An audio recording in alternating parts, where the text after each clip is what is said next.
Julia slammed her phone onto the kitchen counter. Philip's clipped voice, his dismissive tone, had ignited a frantic desperation within her. She needed the escape, the oblivion that only cocaine could provide. She ransacked her bags, tearing through the chaotic contents like a woman possessed.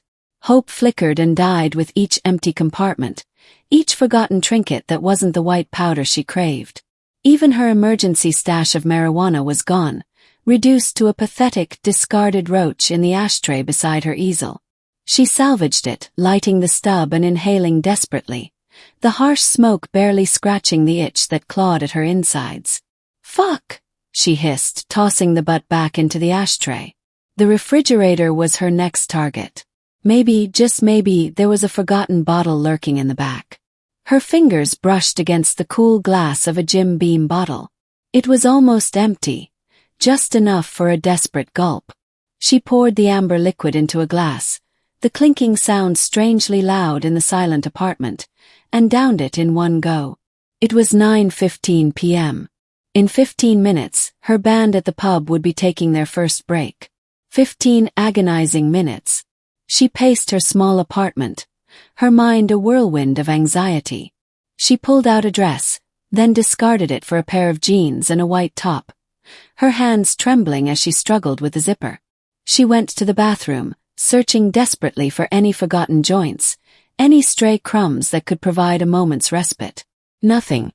Her anxiety ratcheted up with each passing second. She fidgeted, bit her nails, and watched the clock on her microwave with a hawk-like intensity. 9:27 p.m. Almost time. She nervously realized her phone was still off. She switched it on, cursing the agonizingly slow boot-up process. 3 minutes.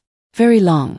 Finally, the screen illuminated, and she punched in her password, her fingers fumbling with the numbers. She dialed Steve's number, her heart pounding against her ribs. The ringing was very annoying for her. Then on the 10th ring he answered, his voice muffled. "Finally. Why can't you answer that fucking phone right away?" Julia snapped, her voice tight with frustration. Steve sounded surprised, a hint of annoyance coloring his tone. "Julia, what do you want? Tell me quickly, the break's almost over.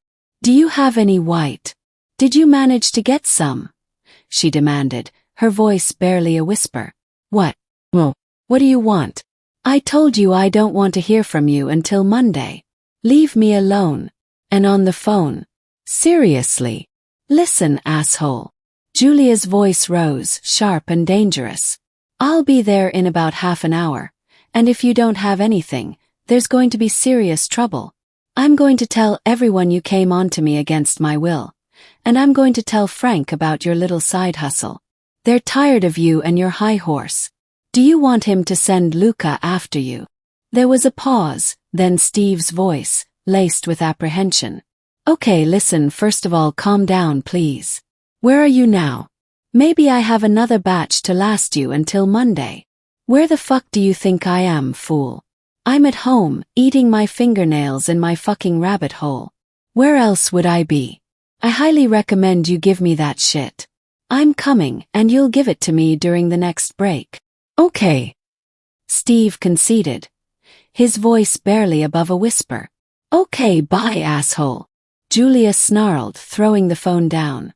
She practically flew out of her apartment and hailed a cab, her leg bouncing nervously as they sped downtown. When she arrived 25 minutes later at the Blackout pub, she saw Luca, the bouncer, outside, sitting and smoking. "What are you doing here, big girl?" he asked, his brow furrowed. He knew she was supposed to be sick until Monday. Julia plastered a charming smile on her face, patting him on the shoulder. "Feeling better, Luca?" she winked. He smiled back. "Good. Go on in. I think they will be on a break soon." Julia wasted no time, heading straight for the band's dressing room. The band was already on their second break. Steve was waiting for her just outside the door, leaning against the wall, a smirk playing on his lips. "How punctual is someone all of a sudden?" he drawled. "Shut up. Do you have it?" Julia demanded, her patience wearing thin. "You're so lucky, you know that." My distributor is away for the weekend, but I still have a batch and a half, Steve said, puffing out his lungs. I don't give a fuck. Give it all to me now, Julia ordered, her voice a low growl. What? Fuck no. You'll smoke it all tonight and harass me again tomorrow. You get half, and that's it, Steve retorted, his voice hardening. Listen, asshole, I won't say it again, Julia said, raising her fist menacingly. Okay. No need for violence. Jesus, it's all here then. Just calm the fuck down. He fumbled in his pocket and pulled out 2 small bags, handing them to her. Very good, asshole. Julia snatched the bags from Steve's hand and turned to leave. And who's going to pay? He called after her. Add it to the earlier ones. Julia threw back over her shoulder, flipping him off. She caught Aunt Sunny and Pablo's confused gazes from the stage. She gestured for Anne to call her and stormed out of the pub. That's that? Asked Luca at the entrance. You ask a lot today, Luca. But I love you anyway, she snapped as she rushed past him. The man shook his head with a smile and only said, Take care, big girl. A few blocks away, in the grimy shadows of an alley, Julia pulled out the bag of cocaine. She licked her finger and dipped it into the white powder, then looked around cautiously, making sure no one was watching. She rubbed the residue on her front teeth, a familiar jolt of anticipation coursing through her. She pulled the hood of her coat over her head, stuffed her hands into her pockets, and hurried toward the subway, the promise of oblivion beckoning.